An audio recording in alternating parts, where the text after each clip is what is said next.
ularga baraka kelmaydi. Oyatda baraka demadi. Barakatun birlik siyg'asida aytilmadi. Barakat dedi. Barakalar deyildi. Agar qishloq ahli iymon keltirib taqvo qilganlarda biz barakalarni ochib qo'yar edik. Barakani emas, barakalarni. Bu albatta siz bilan bizning qalbimizga xursandchilik olib keladi. Birodarlar, oyatda rizqni ochib qo'yamiz demadi. Barakalarni ochib qo'yamiz dedi. Rizq muayyan bitta narsa bo'lishi mumkin. Masalan, umri rizq, puli rizq, sog'ligi rizq, farzandlari rizq. Rizqni demadi, barakalarni ochib qo'yamiz dedi. Endi barakalarni olsa, biz aytayotgan mana shu rizqni hamma turiga tushadi. Oilasida ham baraka bo'ladi, farzandlarida ham baraka bo'ladi, pulida ham baraka bo'ladi, vaqtida ham, ilmida ham. Tushuninglar, biz yuribmiz ko'chada. Nima deb? Bola va chaqa, tirikchilik. Chaqada yurib bo'lmaydi. Chunki chaqa yozilgan. Rizqimizni qidirib yuribmiz deydi. Yo'q, rizqingni qidirma, birodar. Rizq seni qidiradi. Payg'ambarimiz aytayaptilar, bandani ajali quviganidan ko'ra bandani rizqi ko'proq quviydi. Ajalingizdan qochib qutula olmaysiz-a? Bandani ajali qidirganidan, quviganidan ko'ra bandani rizqi ko'proq quvolaydi. Rizq istamanglar, rizq qidirmanglar, rizq yozilgan, u keladi. Biz baraka qidirishimiz kerak. Shuni ham tushunib olinglar. Birinchi qoidamiz, sizning iymoningiz va taqvoingizga yarasha baraka keladi. Ikkinchisi, rizq istash kerak emas. Rizq qidirish kerak emas, baraka qidirish kerak. Shu haqiqatni, shu ikki qator haqiqatni qancha ertaroq tushunib, ertaroq hayotda tatbiq qilsak, hayotimiz ertaroq yaxshilik yo'liga tushadi. Yana Alloh taolo bu oyatda la fatahna dedi. Biz albatta ochib qo'yar edik deyapti. Alloh taolo ta'kidlab aytayapti. Albatta ochib qo'yamiz. Kimga barakani ochib qo'yamiz? Osmon yerdan baraka eshiklarini kimga ochib qo'yamiz? Iymoni va taqvosi bor odamga. Iymon bilan taqvo hammaning imkoniyatida bor narsa. Qancha iymoningiz kuchli bo'lsa, qancha taqvoingiz kuchli bo'lsa, shunga yarasha baraka kelaveradi. Oyatdan olinadigan xulosa. Hayotda baraka topishning sharti iymon va taqvo. Allohga bo'lgan iymon va taqvo dunyo hayotiga to'g'ridan to'g'ri aloqasi bor narsa. Din boshqa narsa, hayot boshqa narsa deydi ayrim odamlar. Bizda-chi musulmonlarda tug'ilishingizdan tortib go'rga kirguningizga qadar bo'ladigan hayotingizni har bitta lahzasida, bosqichida din bor. Oyoq kiyimni yechib kiyayotganda payg'ambarimizning sunnati bor. Ovqat yeyotganimizda qanday yeyishimiz haqida payg'ambarimizning ko'rsatmalari bor. Uylanishida qanday uylanishimiz kerak. Demak, ikkinchi xulosa, Allohga bo'lgan iymon va taqvo bu dunyo hayotiga aloqasi yo'q narsa emas.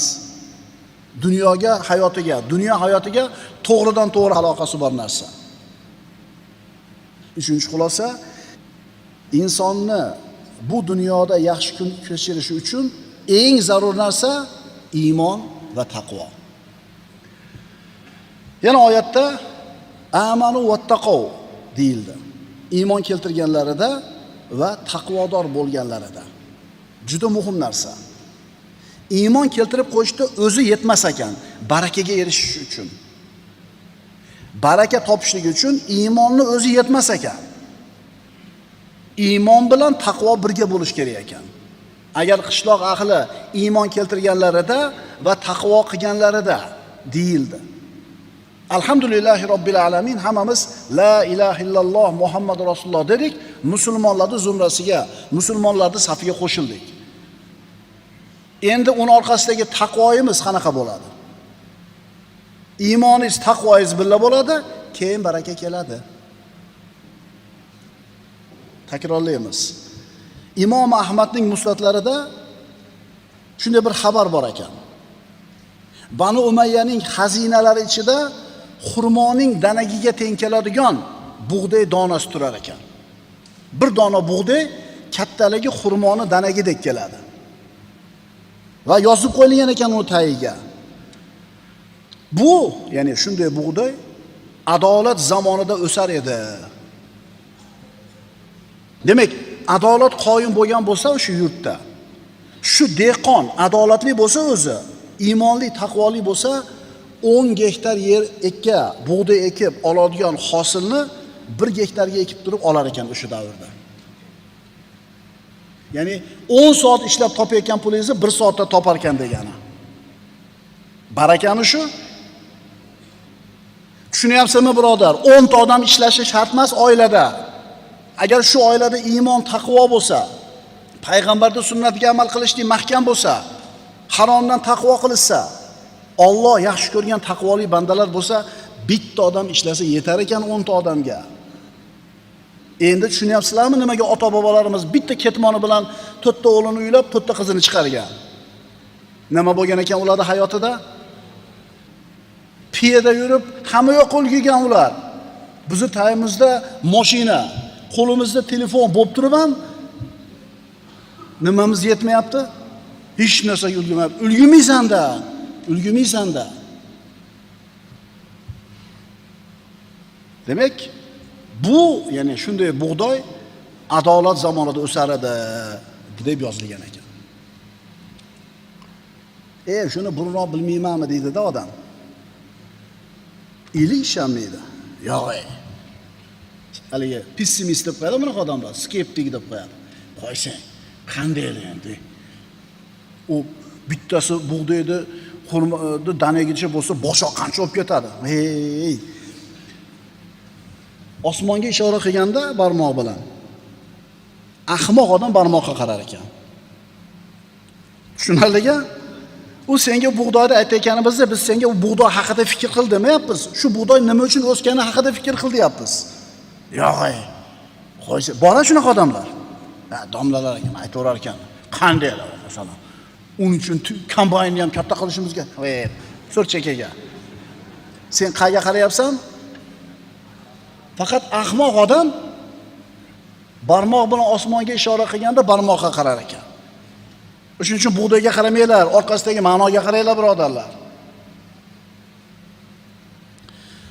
Alloh taoloning avliyolarida baraka bor bo'ladi, birodarlar. Avliyolar, valiylar, ya'ni Allohning do'stlari. Robbimiz subhanahu va taolo Qur'oni Karimda aytadi: Ala inna awliya Allohi la xawfun alayhim va la hum yahzanun. Ogoh bo'linglar. Robbimiz aytayapti, ogoh bo'linglar. Albatta Allohning do'stlariga biron xavf va xatar yo'qdir va ular g'amgin bo'lmaydilar. Avliyolar, Allohning do'stlari. Birodarlar, har bittamiz mo'min sifatida Allohning valisimiz. Faqat valiyligimiz, Allohga do'stligimiz, yaqinligimiz iymonimiz va taqvoyimizning quvvatiga bog'liq. Qanchalar iymonimiz quvvatli, taqvoyimiz quvvatli bo'lsa, Allohga bo'lgan valiyligimiz ham shunchalik bo'ladi. Alloh taolo aytadi avliyolar haqida. Oyatning davomida allazina amanu va kanu yattaqun deydi. Kim o avliyolar? Allazina amanu va kanu yattaqun. Ular iymon keltirgan va taqvo qilgan zotlar. Demak, siz ham, men ham Allohning valisimiz. La ilaha illalloh deganimiz uchun endi Allohga bo'lgan valiyligimiz, Allohga bo'lgan yaqinligimiz iymonimiz va taqvoyimizning quvvatiga bog'liq bo'ladi. Avliyolarning ikkita sifati, iymon va taqvo. Alloh buyurgan ishlarni qilishda mahkam, Alloh man qilgan ishlardan uzoq bo'lishida mustahkam. Mana shu ikkala sifat bor bo'lsa, siz bilan biz ustimizda nima bo'ladi? Baraka bo'ladi. Yana qaytarib aytamiz, iymoning va taqvoingga yarasha ustingga baraka keladi. Biror namoz o'qiydi, roza tutadi, ehtimol soqol ham qo'ygan, ammo ancha-muncha haromga parvo qilmaydi. O'zini dindor deb biladi. Ehtimol darsxonasi ham bor, axloqi buzuq, kibr bor, odamlarni mensimaydi. Bunaqa odamda ham baraka bo'lmaydi. Iymoni va taqvosi o'rnida bo'lgan odamni odobi go'zal bo'lmay iloji yo'q. Odobingiz yaxshi emasmi? Xulqingiz go'zal emasmi? Demak, taqvo degan narsa yo'q. Soqolingiz 1 metr bo'lsa ham, pochangizni tizzagacha shimalagan bo'lsangiz ham.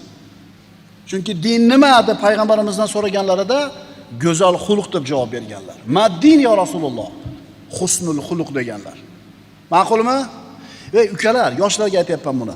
Xulqingizda chiroyli bo'lishi primo cho'ntagingizga aloqasi bor. Tushuninglar shuni. Axloqingizda go'zal bo'lishi faqat o'zingizga foydanglar.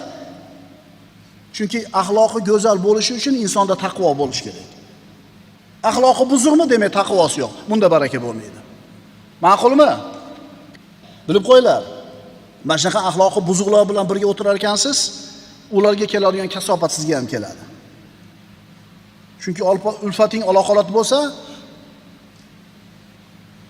al-mar'u ala dini khalilihi deganlar payg'ambarimiz sollallohu alayhi vasallam. Kishi do'stining dinida bo'ladi. Kishi do'stining dinida bo'ladi. Kishi kimni do'st ekanini qarasin. Alloh azza va jalla iymon keltirib, taqvo qilib, ana shu barakani qo'lga kiritadigan bandalardan bo'lishimizga o'zi muvaffaq qilgan bo'lsin. Aqulu qawli hada va astagfirulloh li va lakum. Vassalomu alaykum va rahmatullohi ta'ala va barakatuh.